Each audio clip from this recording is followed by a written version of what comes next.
Olá pessoal, nós vamos conversar no vídeo desta sexta-feira sobre a aplicabilidade dos resultados de ensaios clínicos com vacina. Ou seja, com base no resultado desses trabalhos que mostram a eficácia das vacinas, quem deve ser vacinado? Eu trago esse tema aqui, pois eu vejo uma certa irracionalidade no processo de interpretação de uma evidência e em quem aplicar a evidência, e essa irracionalidade passa por uma análise equivocada do paradigma da validade externa de ensaios clínicos. Segundo ponto que a gente quer conversar sobre racionalidade é a questão da necessidade de um desfecho final, ou seja, do desfecho morte no ensaio clínico. Alguns têm dito que não há comprovação de mortalidade, portanto, esses estudos não são estudos, digamos, definitivos. Então, essas posições que violam princípios da medicina baseada em evidências têm trazido uma impressão de que não estamos preparados para utilizar vacina, pelo menos de uma maneira ampla, coisa que não é verdade, ok? A primeira questão, que é a questão de validade externa, essa reflexão surge do fato, por exemplo, de que 4 dos avaliadores ontem do FDA não foram a favor da aprovação da vacina da Pfizer por um receio da indicação em pessoas em 15 e 16 anos que não foram representadas pelo ensaio clínico.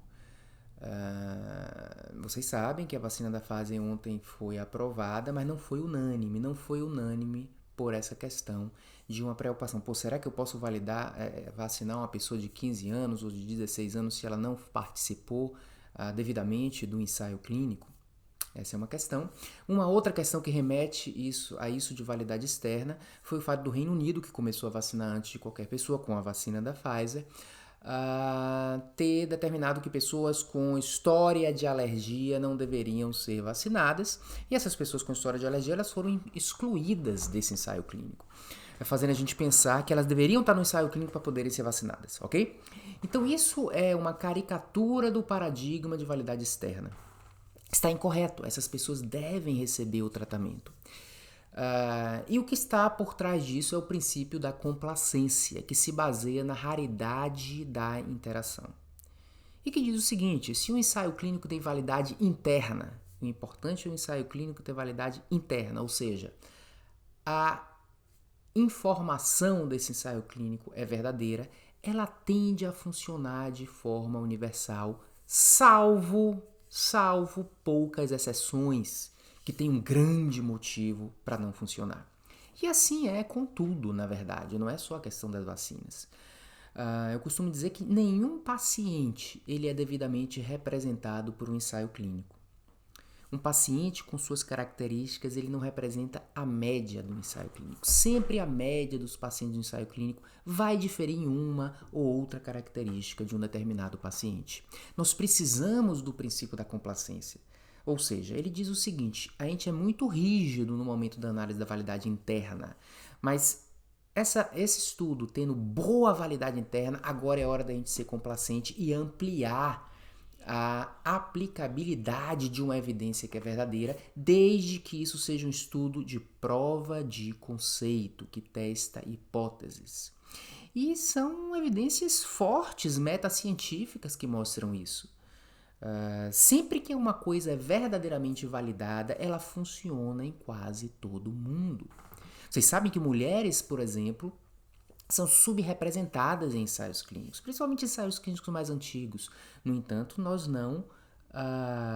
isso não fez com que mulheres não recebessem bons tratamentos. Nós temos que ter cuidado nesse momento. Minorias são subrepresentadas. Negros em estudos de países de primeiro mundo também são subrepresentados e eles devem usar o tratamento. Muitos dos tratamentos que a gente faz em criança são derivados de evidências em adultos, como eu trato insuficiência cardíaca em criança por estudos em adultos, beta-bloqueador, inibidor da ECA. O mesmo acontece com indivíduos muito idosos. E os critérios de exclusão muitas vezes ocorrem para evitar confusão, para evitar perda de follow-up, viés, crossover no ensaio clínico, que poderia gerar uma validade interna pior, ou critérios de exclusão que ocorrem para evitar problemas de natureza ética, ou seja, eu prefiro fazer um estudo com vacina que ninguém tenha reação alérgica, para que eu teste a minha hipótese de uma maneira muito tranquila, sem grande controvérsia, e aí eu provo o conceito. Ok? Então, muitas vezes, por isso que dentro do ambiente ideal do ensaio clínico, a população é muito bem selecionada. É selecionada muitas vezes para ter uma incidência alta do desfecho e o estudo ter maior poder estatístico, e é selecionada para não gerar problemas de perda de pacientes que não fizeram tratamento ou pacientes que tiveram reação alérgica na primeira dose e aí não podem receber a segunda dose. Já é um paciente que foi randomizado e não completou o tratamento. Então o estudo ele tem que ser muito bem feito, ele tem que ser um laboratório ideal do teste de hipótese.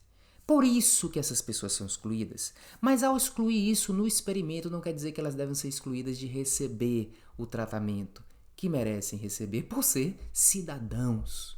Então eu, por exemplo, tenho alergia. Eu tenho alergia a algumas medicações. Eu não seria randomizado para o estudo da Pfizer, isso seria um critério de exclusão, mas será que eu, até como profissional de saúde, não devesse receber essa vacina? Eu tenho que ser colocado no final da fila por isso? Isso é um questionamento. E ao colocar esses pacientes no final da fila, existe aí uma violação do princípio da complacência, que está baseado no fenômeno da raridade da interação. Se fosse assim, só profissionais de saúde deveriam realmente receber, porque foi um estudo mais direcionado para profissionais de saúde. Veja, por exemplo, que o Reino Unido está começando a vacinar pelos idosos, assim como acontecerá nos Estados Unidos e no Brasil, mas os idosos não foram tão bem representados por esses ensaios clínicos. Aí entra a importância do princípio da complacência, ok? Então é caricatural, é inadequado, você ignora a ideia da raridade de interação, quando você se preocupa com pessoas de 15 ou 16 anos porque elas não estavam nos ensaios clínicos, ou com pessoas que têm história de reação alérgica porque elas não estão no ensaio clínico. É claro que talvez pessoas que têm história de reação alérgica, elas podem ter uma incidência um pouco maior do que pessoas sem história de reação alérgica, mas não vai ser algo tão diferente a ponto de mudar a indicação. Elas vão ter uma incidência um pouco maior, mas sendo a incidência muito baixa em geral de reação alérgica, vai ser baixa também nesses pacientes. Talvez não tão baixa, mas vai ser baixa o suficiente para valer a pena aquele paciente desfrutar da eficácia. Então eu lembro e eu enfatizo. Em estudos hipotéticos, estudos analíticos, o que mais importa é a validade interna. Uma vez essa validade interna sendo satisfatória, a validade externa desses estudos, como via de regra, é muito boa. E a gente não precisa, nem deve, sair testando de novo em cada tipo de pessoa. Então vamos tentar evitar essa caricatura.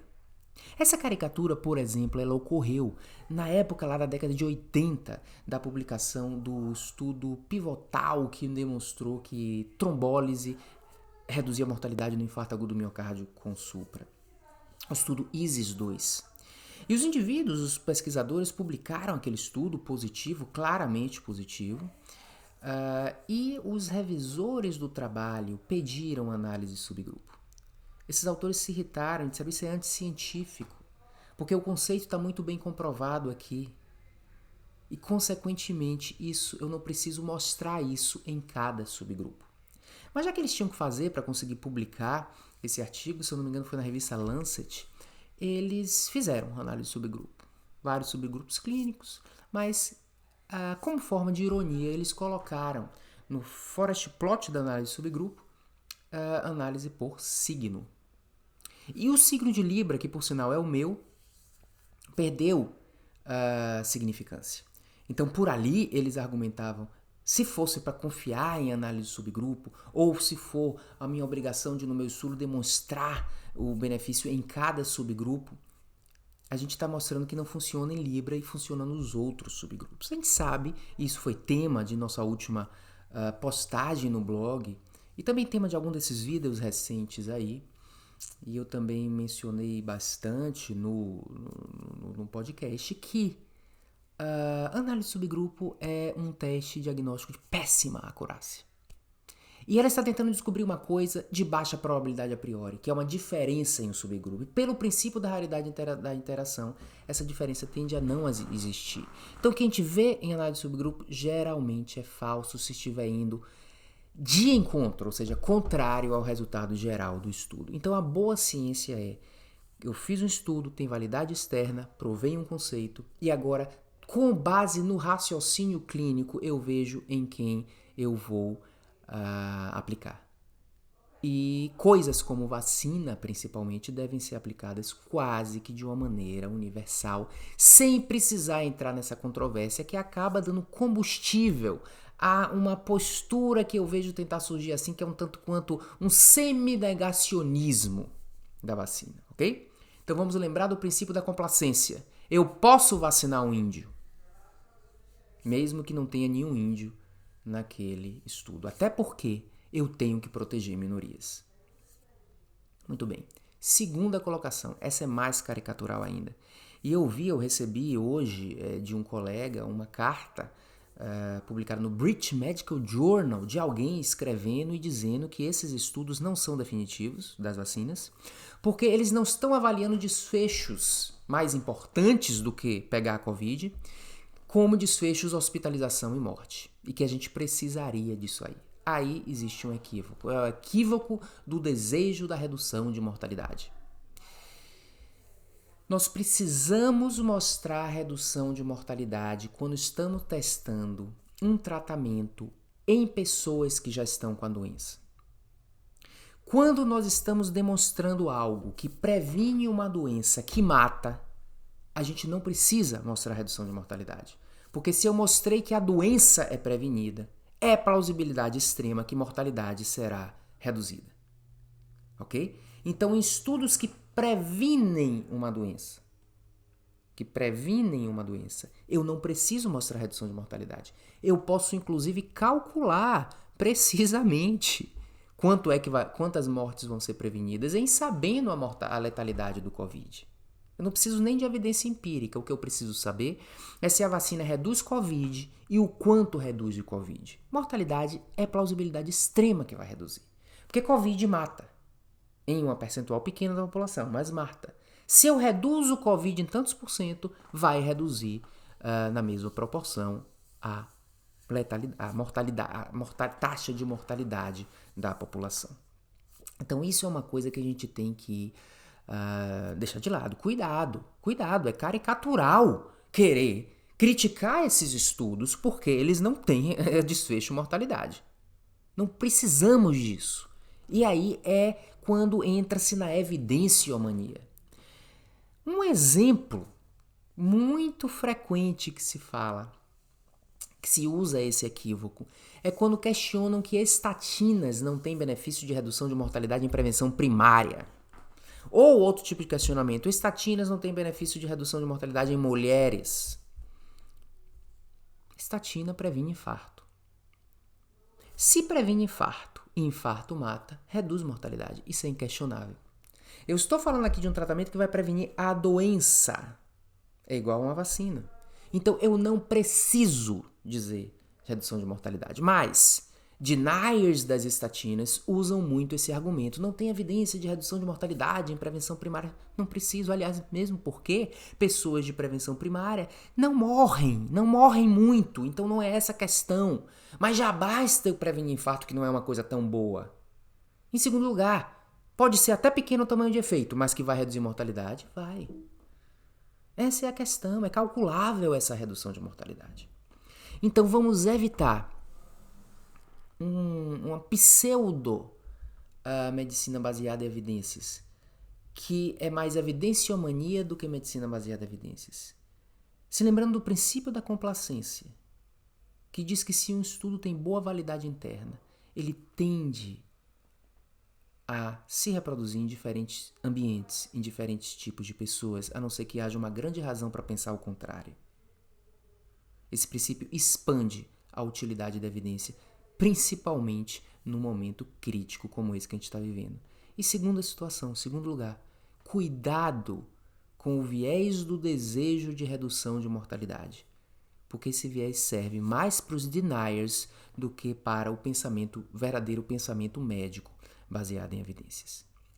No final, eu tenho que declarar meu conflito de interesse.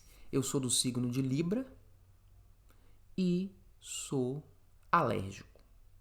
Consequentemente, se for entrar nessa história de ter que demonstrar em todo mundo o benefício das coisas, eu não vou receber a vacina, porque eu fui excluído do estudo da Pfizer. E eu também não vou receber trombolítico no infarto, se eu tiver um infarto. E o pior, eu tenho alergia à aspirina, então eu não vou receber nem trombolítico nem aspirina. Então eu não sei realmente em que situação eu vou me colocar se eu tiver infarto e também no meu desejo de me vacinar para a Covid. Percebam que violar o princípio da complacência, nós causamos uma injustiça social. E devemos pensar que ciência deve influenciar a sociedade. Ciência deve influenciar a política pública. Portanto, vamos fazer a verdadeira medicina baseada em evidências, que é ser norteado por um conceito bem definido e aplicar isso baseado em racionalidade.